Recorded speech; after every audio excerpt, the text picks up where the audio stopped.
Hi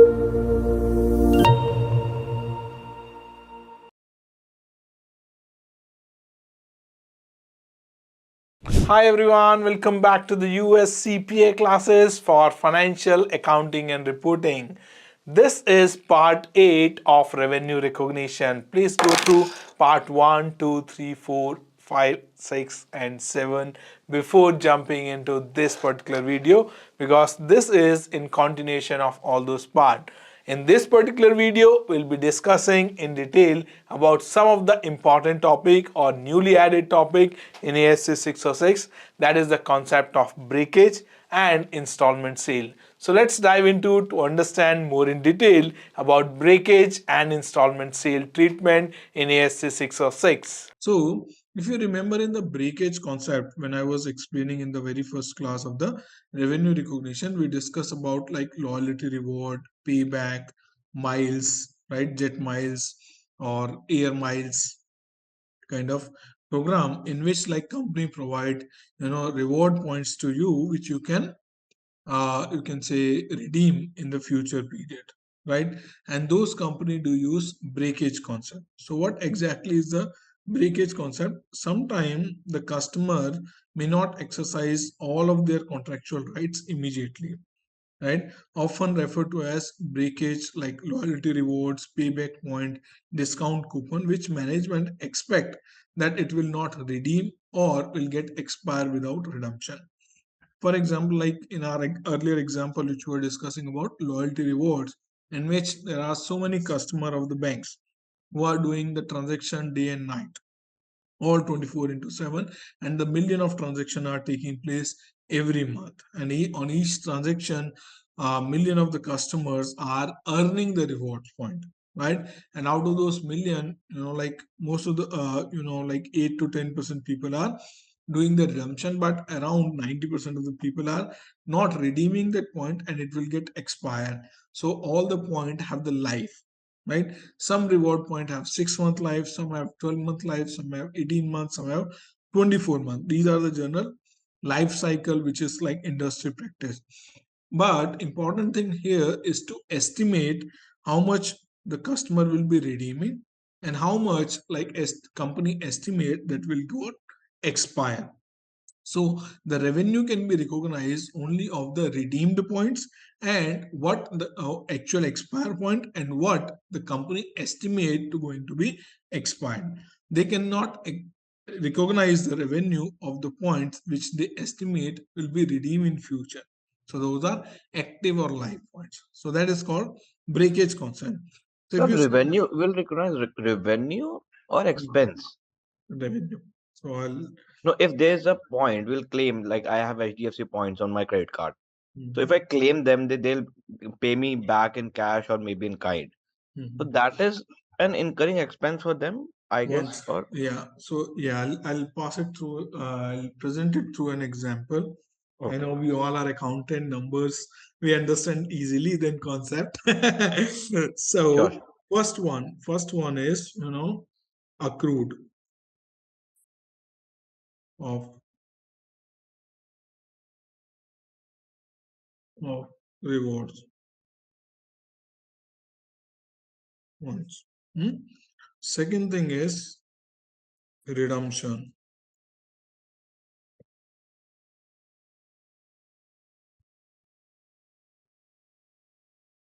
right? Third thing is expiry.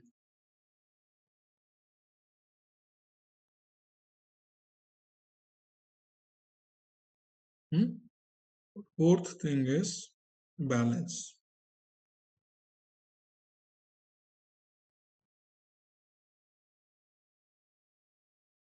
Hmm? So let's assume in month one, or let's assume year one. So a company, let's assume we are doing for Bank of America. Hmm? Bank of America customer. So Bank of America have, let's assume, 5 million customer, right? And those 5 million customer have earned, let's assume, 5 billion reward points, right? And each reward points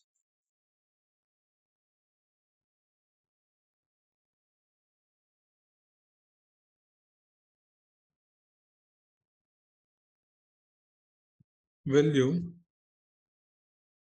let's assume 0.01, that is 1 cent, right? That is the reward point value. Generally in US, like that's how the pricing are, right?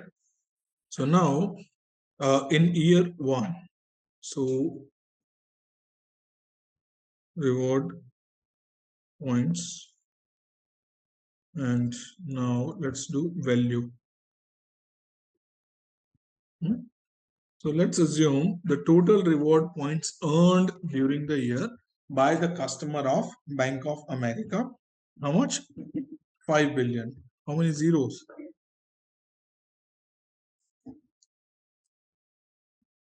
Is it right? How many zeros in 5 billion? Am I right? Yes, 7 zeros. 7 0? Okay. So how much is the value? This multiply by this, right? Hope I'm right.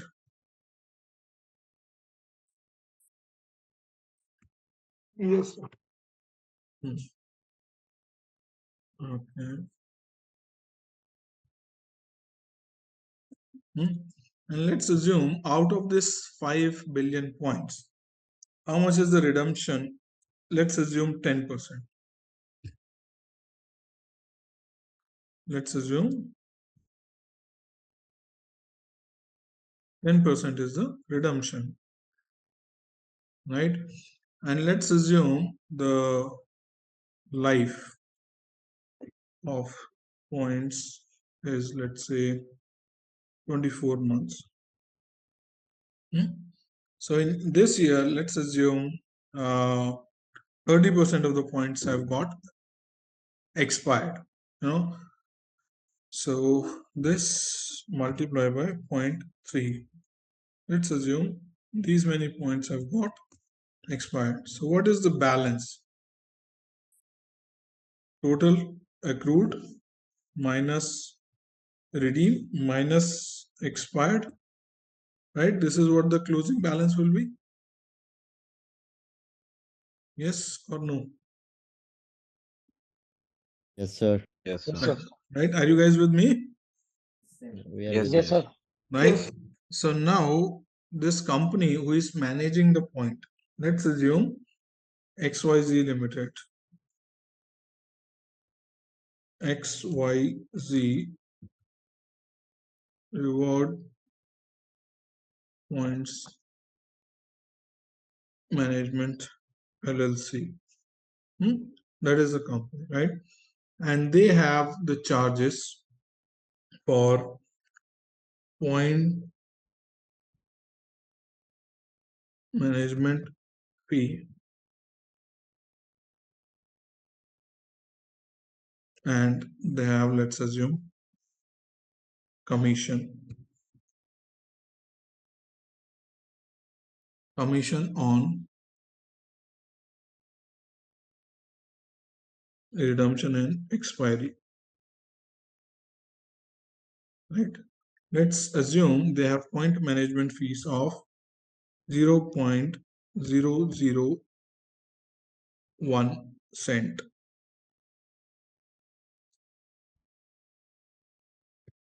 How much is it?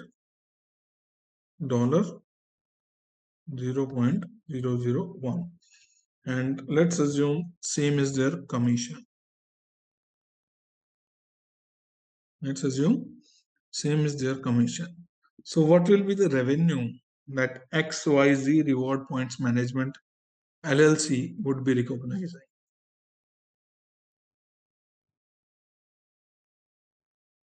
Are you getting, like, are you understanding what is the business model here? The business model is that bank has its customer, right? And each customer have debit card and credit card. And each time they swipe debit card and credit card, on that they earn reward point. for which bank pay to their customer of 1 cent on per dollar spent. Is it clear? Yes, sir. Right? So 1 cent on per dollar they spend. So this is bank paying to their customer. But XYZ Reward Points Management LLC is managing this entire show. For management of this entire show, they might be taking management fees and some commission, right? Yes, sir. So their management fees and commission is $0.001, 1 cent, and same is the commission. So how much will be the revenue that XYZ Limited will be recognized based on these facts?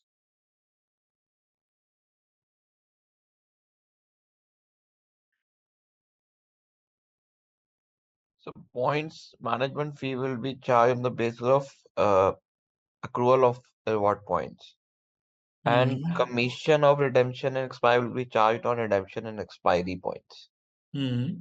And combination of both will be the revenue component. Total revenue. Yeah, absolutely right. So here the point management fees will come this multiplied by 0.001. Right? Make sense? As and when the points are being accrued.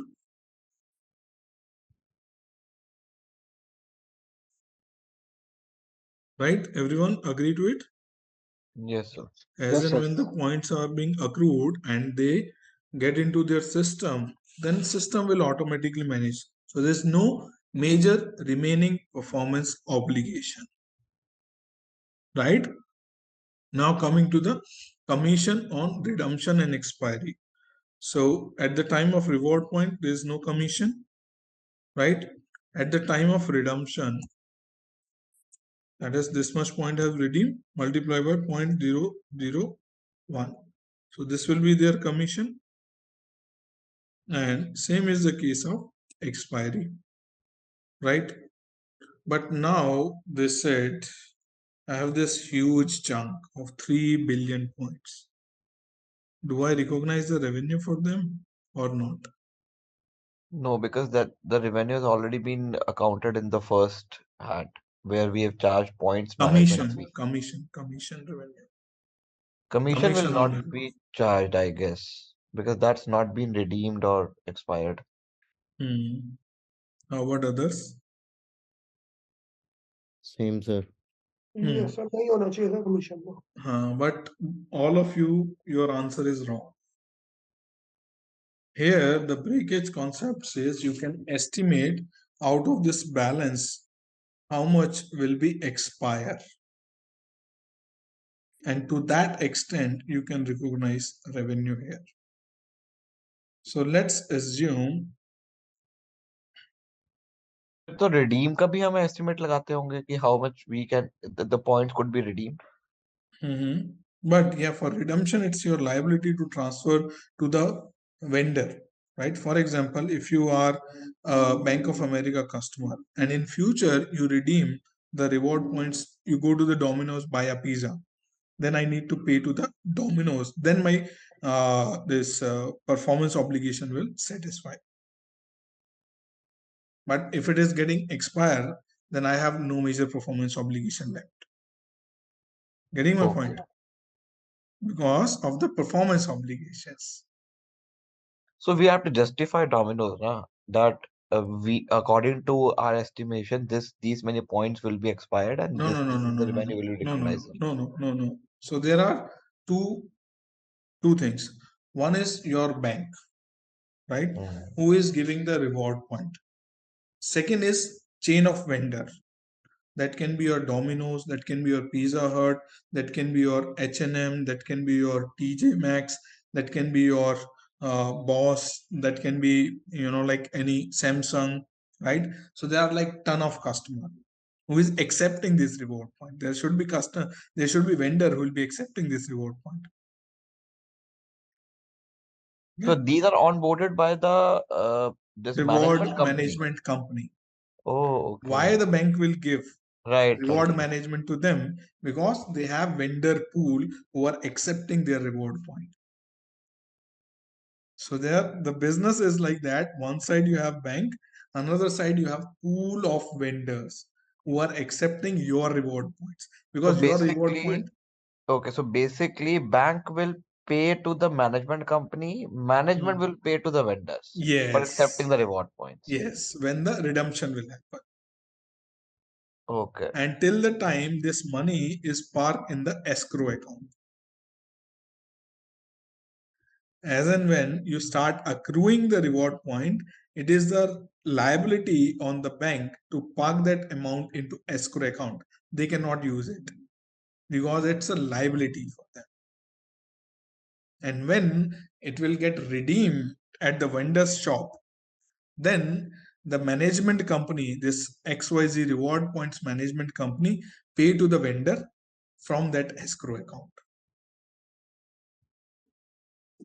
So Getting my point? is there any a cutoff kind of a setup where we like I'm just like I'm confused. So when they recognize a revenue against accrual points, so accrual points are not being earned by the customers at a point of time. It's over a period of time during an Hmm. year, right? Hmm. So will there be a cutoff kind of a thing where we'll recognize the revenue? No, it's recurring. It's Okay. it's As and recurring when the because like, points have been accrued, we'll recognize the revenue. no, again, two things. Two things again. One thing is your point management fees. So that you'll be recognizing as and when the points coming into your system, because after that you do not have much performance obligation left because its system automatically calculate. Okay. So that Okay. you will be recognizing as and when it is accrued. Second thing is payment side or expiry side. So for expiry side, you will be recognizing when it actually expire, and redemption when it is actually going to expire. But third leg is the breakage. That means what you estimate in future going to get expire.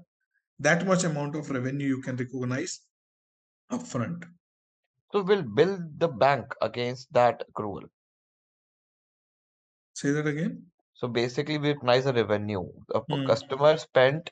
So basically, I spent something on my HDFC card, right? Hmm. I earned accrual points, Hmm. right? The management company on the behalf of HDFC will Bill recognize to the the bank. revenue against Bill to that, the bank. Yeah, bill to the and bank. then they'll bill to the bank, right? Hmm. And they'll book account receivable against that. Yes. Okay. Account receivable or unearned revenue. So that we will calculate here. How much will be the receivable and how much should go to the unearned revenue. And regarding the commission part. Hmm. So I have earned now, for example, I have right now I have 4,500 points on my HDFC credit card. Hmm. These have been earned over the period of past 6 months, right? Hmm. Now tomorrow I go into my application and redeem those points again against cash back, right? Hmm. On Hmm. HDFC it's like 4 points is equivalent to one rupee. Hmm. Okay. So I redeem those points. Hmm. As and when I redeem those points, they'll recognize the management company will recognize the revenue and will bill to the HDFC again Yes, for the absolutely. commission part. For the commission part, yes. Oh, okay. Yes, absolutely right. Whether you take it cash back, whether you go to Domino's, whether you go to Lifestyle, whether you go to Pantaloon, whether you go to Samsung, whether you go to Reliance Smart, it's completely your choice because it's actually, in a way, is cash.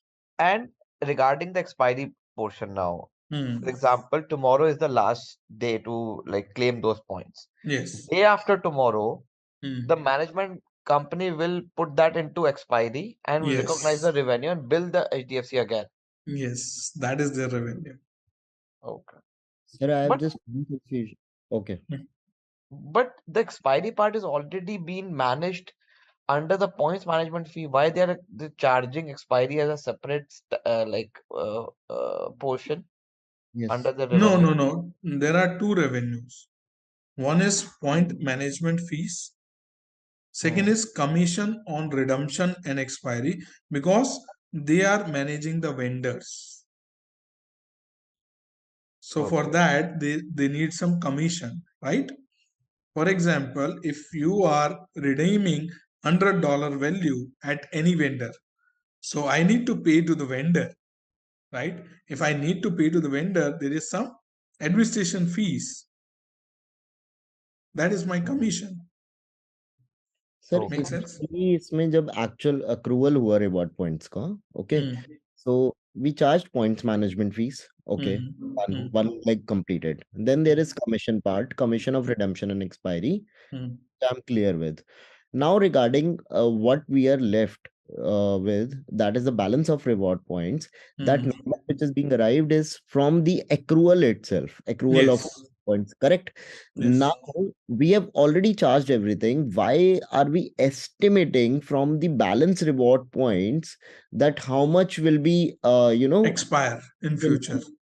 right? If we estimate that, because we will be charging commission on that. Yes. That is the purpose. Okay. Hmm.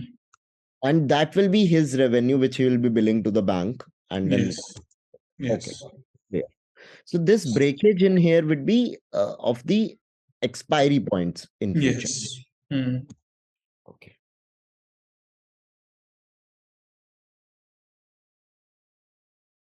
So here is 3 billion points. We are estimating 85% of it will go expire. Multiply by my commission 0.001 cents per dollar. So this will be my revenue. पर वैसे तो 85% भी I guess sir ज्यादा ही है So say that again. Sir 85% भी ज्यादा ही I guess near about 90% ही होते हैं expert Like just a roughly we are estimating. That's a estimation based on past trend and the future industry.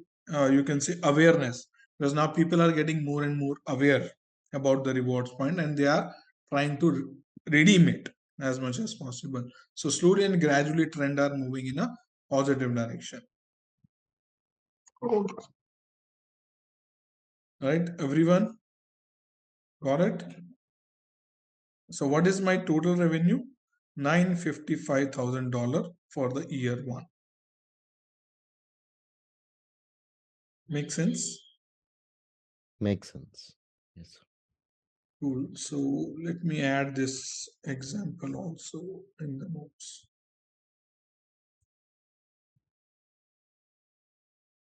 Sir ये जो $255,000 जो है वो सर अन रेवेन्यू में आएगा ना sir? Say that again. No, this will be in earned revenue, and the difference, if you have billed more and you have earned less, then the remaining difference will be come into the unearned revenue if you have billed more. That's based on your payment term basically. Okay. But this is an estimation of the future outcome, right? That these many points will expire in next year, right? Or in the current year itself. In the future year. But then it should be unearned revenue instead of No. earned revenue. No. This is because in future, for this reward point, you have no further performance obligation left. So you can recognize the revenue. When revenue will recognize? When performance obligations are satisfied. If there is no performance obligation and the amount is not refundable, you can recognize the revenue. That's But what what we. if next year we estimated 85% of the points will expire, right? But actually, just 40% of the points got expired. Then here- you have done a wrong estimation. So what should be the corrective action against that? So, like estimations always have a prospective impact, not retrospective impact. So it will impact your next year financial statement with the less revenue. Okay, we'll adjust those extra revenue charged in the last year against the revenue earned in the present year, in the Yes. future year, basically. Yes, Okay. that is called change in estimation.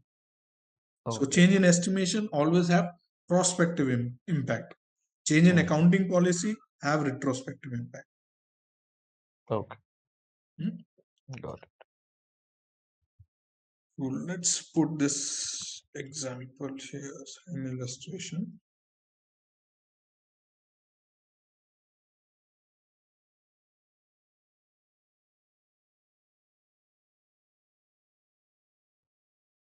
Oh boy,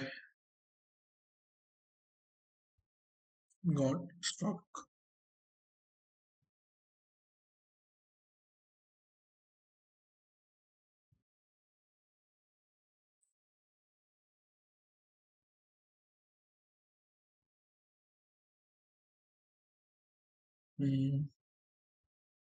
Or it's taking time. Maybe I'll add this illustration before I send this notes to you.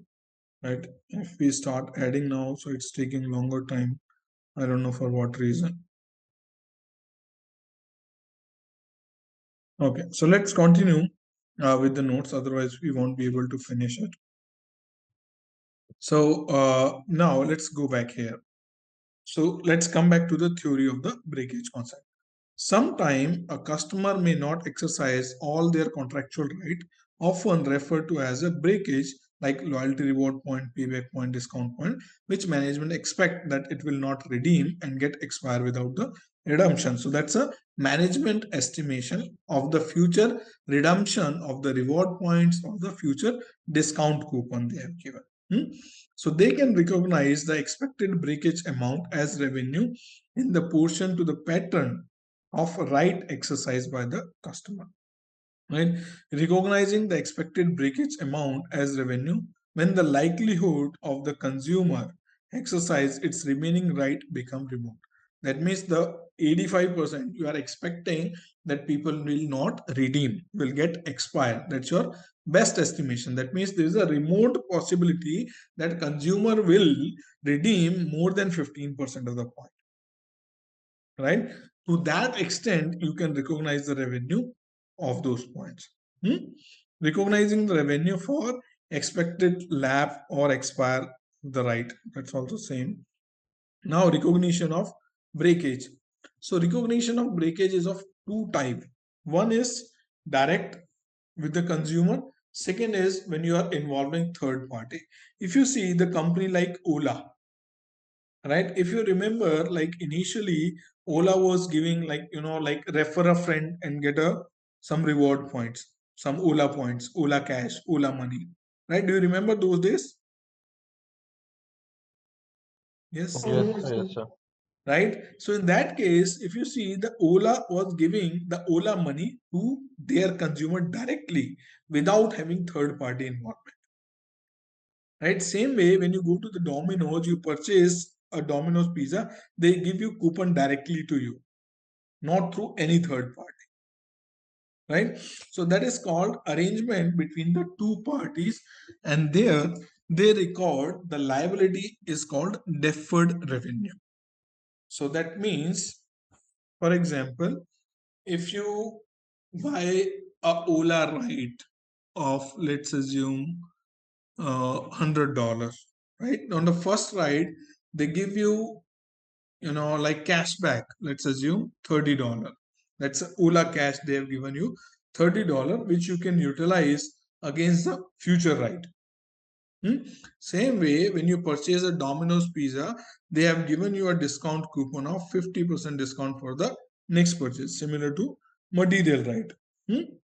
In that case of scenario, how much revenue should Ola or Domino's would be recognizing for the first sale, and how much revenue they should defer it?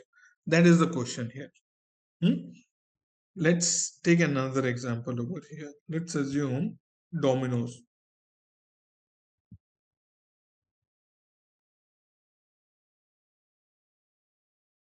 Let's take an example of pizza company. In year one, sales of pizza, let's assume they have sold 100,000 pizza, right? Sales price, let's assume $10 per pizza is the sales price. And then discount voucher issued.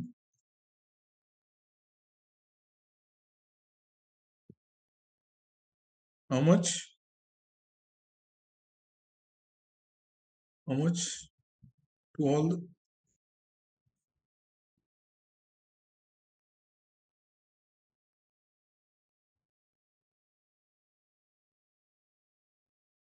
How much? Guys, are you with me? Yes, sir. I know. Discount. Okay. So how much discount voucher they have issued? Let's assume they have issued 50% of the unit sale. These many 50,000 discount voucher. Let's assume they have issued discount voucher issued, which is 50% out, 50% on next purchase. So discount voucher they have issued. Now here each discount voucher is value how much?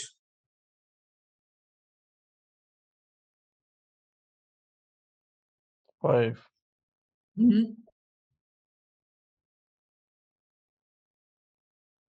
$5? Yes? Yes. No? Right?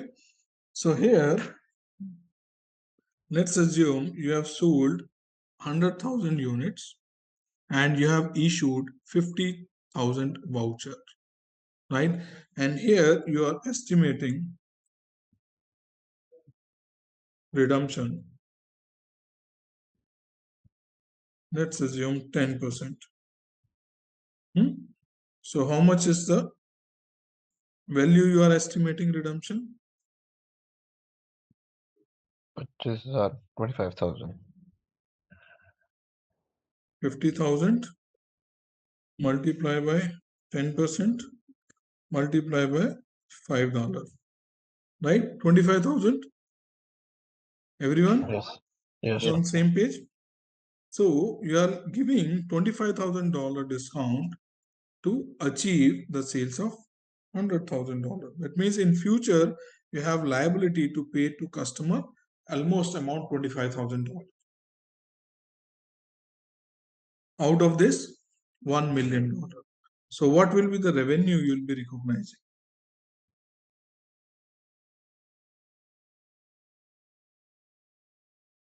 Revenue of year one will be $1 million minus the estimated revenue, and deferred revenue will be $25,000. Make sense? Make sense? Yes, sir. Any doubt sir or आपने anything? Cell value ली थी 10 lakh Sorry? Cell value जो थी that was 1 million. 1 million correct and then you reduce the estimated redemption value. The Yes. redemption value that is what we are offering, that is our cost, the discount we are No, no, offering. no. That is not cost. 50% of the sales price. Sale value okay right वो एक तरह से हमारा revenue ही हो गया. तो जब हम रेवेन्यू आएंगे ईयर 1 के तो हमने ऑलरेडी उसको अकाउंट फॉर कर लिया है उसके अंदर ही. So this, yes, this 1 million is the sales value, or you can say collection. समझ आ गया सर. वो that is over and above जो आप अलग से डिस्क्लोजर हो गया वो डिफर्ड रेवेन्यू का. No, no, no, no, no. Out of this $1 million, you need to recognize revenue 975,000 and 25,000 you need to show deferred revenue as a liability. Your collection is $1 million.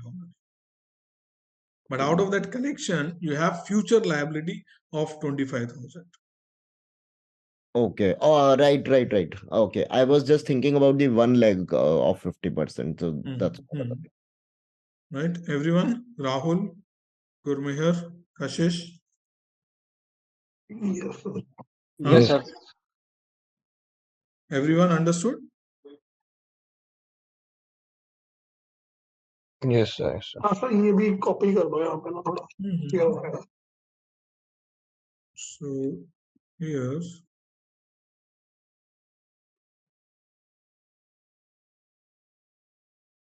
I don't know why it's taking so long for this copy paste kind of thing. Yeah, but I'll do the formatting stuff.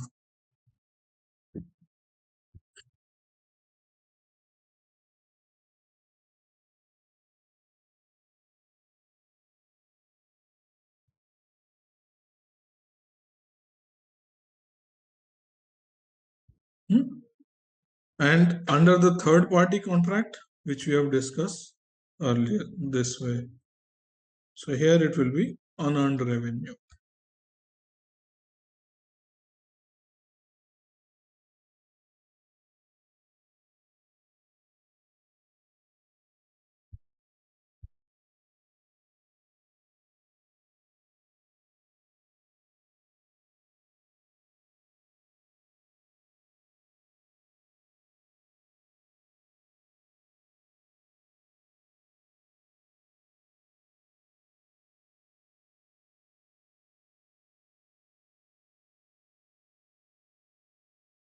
Right? I'll do the formatting stuff later on. But high level, we got both the examples, right? So under the third party arrangement, when you have like reward points company, then you will be considered this as an unearned revenue in that company account, right? So these are two different nomenclature to you can say disclose the liability into your financial statement. Got it, everyone? Yes, sir.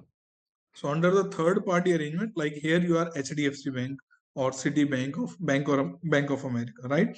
Here you will be recognizing the liability, that payment due to the vendor. When the payment is due to the customer, then it is your deferred revenue. So that is the two difference. One is your current liability, payment due to the vendor. The second is payment due to the future customer, so that you don't know the name. So hence it is need to be recognized as a deferred revenue.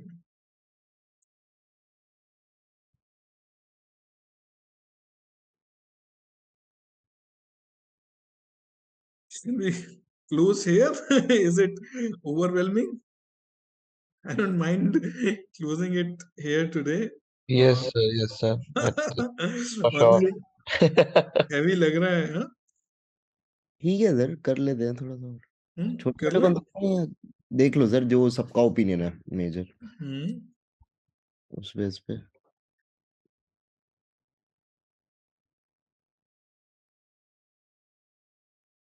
1 second. That's why my system is getting so slow. Okay, so maybe let's no, rest of the things are basically disclosure. I can quickly take you through and then you can read at your convenience. So those are like just disclosure which we have already discussed.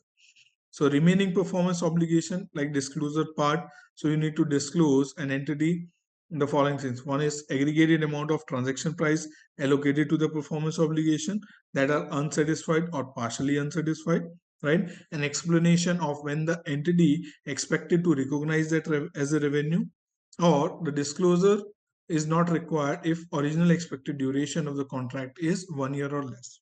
So that goes to breakage stuff, right? Now the disclosure part is full ASC 606 disclosure. What all things you need to disclose?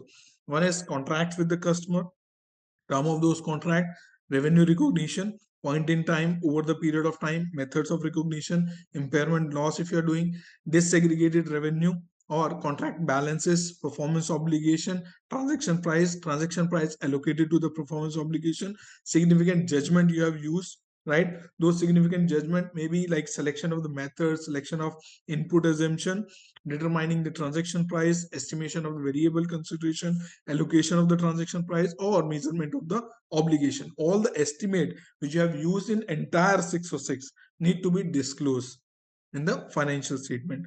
Then performance obligation, what are when entities typically satisfy the performance obligation, like upon shipment, upon delivery, or upon or maybe like over the period of time, all the three things which you have understand over the period of time conditions. So which condition need to be satisfied to consider the revenue for over the period of time, significant payment terms for the contract, or maybe nature of the goods and services which you have promised, obligation of if there is any return or refund policy, what are the obligation, if you are providing any warranty, what are the type of warranty, standard warranty or extended warranty, right?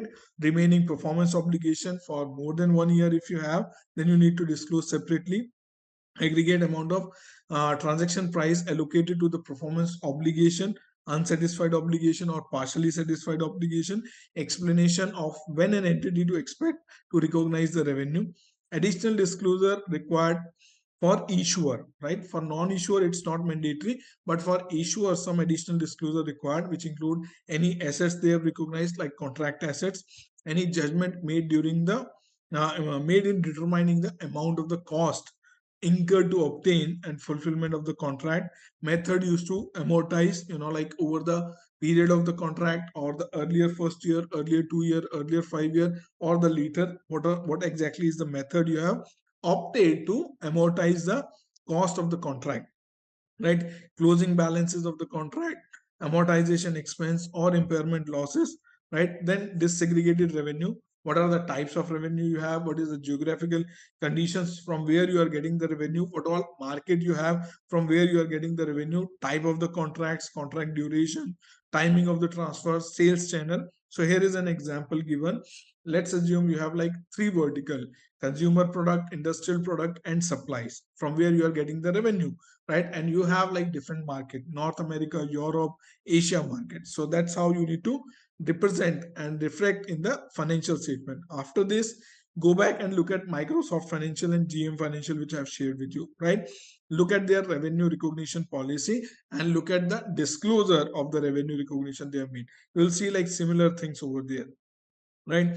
Then revenue from the long-term contract, all those are disclosure part. This, like, you can go at your own. But this installment sale may be like a new concept which we will discuss. Yeah, so let's spend some time on installment sale. This is like different than the Indian accounting standard or the IFRS, right? So other things, all we have disclosure, which are very much standard disclosure, and you can go through at your own convenience time. But let's invest some time on the installment sales really quick. So what is installment sale? You are purchasing some item and you are paying over the period of time on an installment basis to the vendor, right? That is the layman definition of the installment sale. So under the installment sale, the recognition of revenue is deferred beyond the point of sale and is associated with the subsequent collection. So here in the installment sale method, revenue is recognized most probably in the cash basis. As and when you receive the money, as and when you receive the installment, proportionate to that installment, you will be recognizing the revenue, but you will not be recognizing upfront at all the revenue. For example, let's assume you have a uh, your let's assume a JCB machinery manufacturer. Let's assume you are a JCB company and you manufacture a JCB machine, right? And that machine you sell on an installment sale basis. So in installment sale basis, the ownership is not transferred to the customer until and unless you receive all the installment. First thing is that ownership is yours, right? Second important thing is you will be recognizing the revenue over the period of installment received, but not the time when you are delivering the machinery, right? That is the second major difference. You will be recognizing the revenue over the period of installment, not at the time when you have given the delivery to the customer, because ownership is transferred when you receive the last installment after that, right? As risk and reward has not been transferred, ownership has not been transferred, so you should not be recognizing the revenue upfront. So revenue will be recognized over the period of installment received and in the proportionate of installment received, right? Let's look at this example. So revenue and cost will be recorded in a period of the sale but defer the profit for the period in which cash is collected. So for example, you have sold a JCB machine for $500,000 on installment sale basis, right? At the time of sale, what accounting entry you'll be making? Installment account receivable debit by $500,000 to installment sale. So you're booking a sale of 500,000 and you're booking a receivable of $500,000. Let's assume cost of the machinery is $400,000.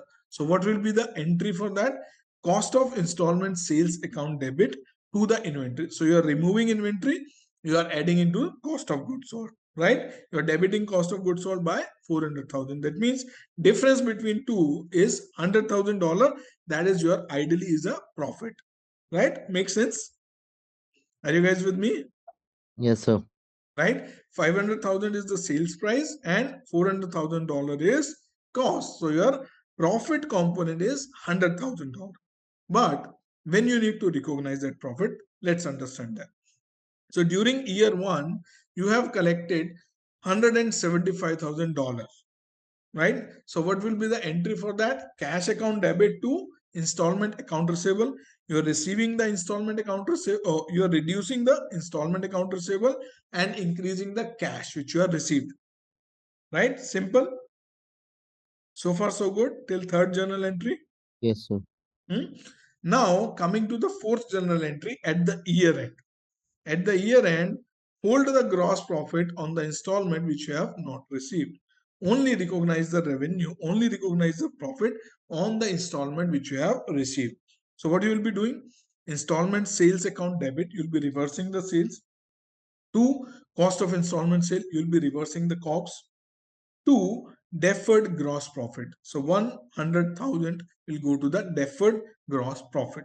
Or the other entry what you can make like simple adjustment entry. You will not change sales, you will not change your COGS. Just make a simple adjustment entry to the gross profit. That is gross profit account debit to deferred profit. So your $100,000 of the gross profit will go into the deferred gross profit account. So that deferred gross profit from this $100,000, you'll be recognizing $35,000 as a revenue of the current year. How this 35,000 has been came? That is 20% of 175,000. How this 20% came? Which is $500,000 multiplied by 20%, $100,000. That is your profit, right? Makes sense? What is your profit? $500,000 minus $400,000, $100,000. $100,000 is 20% of the sales price. Yes, no, Sir. right? Yes. So 20% of the sales price. So 20% of the collection, 175,000 multiplied by 20%. That is 35,000 is your gross profit which you have earned. So this 35,000 you'll be reducing from the deferred gross profit and entering into the gross profit. So what will be the journal entry? Debit the deferred gross profit and credit the gross profit by 35,000. Right? So this type of accounting you need to make for installment sale. And installment sale accounting in US GAAP is different than the IFRS and NDS. And this is the difference. Here, gross profit is being deferred, whereas in NDS and IFRS, you can recognize the gross profit if there is no probability of non-collection or you are confident about the collections. Make sense? Yes, sir. Cool. So yeah, then we have consignment sale. This maybe we can defer it to next class. So maybe one or two small topic we can discuss in the next class, right? So let's close it. I think you are feeling overwhelmed as of now. Shall we close it now? Yes, sir. Gurmeher, Ananya, Kashish.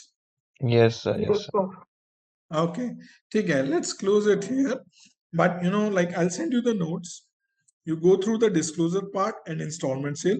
If you have any doubt on that, we can first cover in the next class, and then we'll do the remaining 2-3 topics which is left over.